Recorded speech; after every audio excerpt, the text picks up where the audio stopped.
Speaker. Mr. Speaker. Dr. Santos, I'm not sure.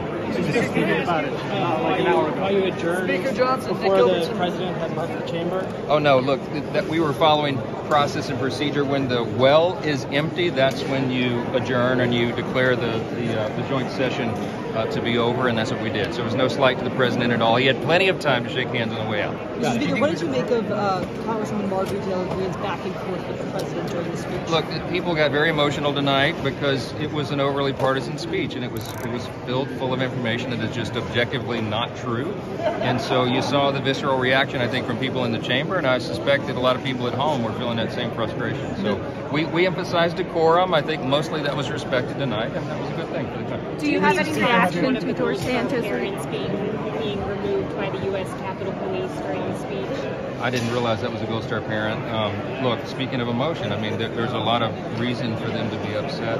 I thought a lot of the guests in the gallery were representative of some of the big mistakes of the Biden administration. That's certainly one of the biggest ones. The disaster with withdrawal of Afghanistan cost American lives, and that may have been those families, but we had other Gold Star families here as well. They've been the victims of this administration, and so they're very emotional about that, and I think people can understand that. The general reaction of the speech?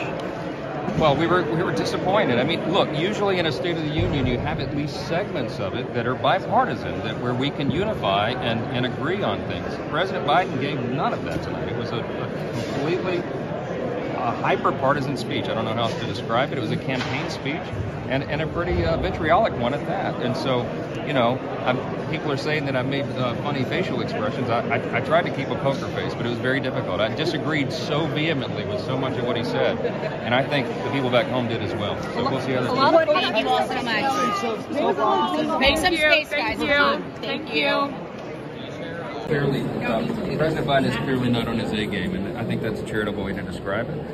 I thought tonight he was really emotional. I thought he shouted at the audience. I thought so much of that was unnecessary. The country needs to be united, and this commander-in-chief is unwilling or incapable of doing that. And I think that's what the American people saw tonight, and you know, it was unfortunate. I really regretted the way it went down.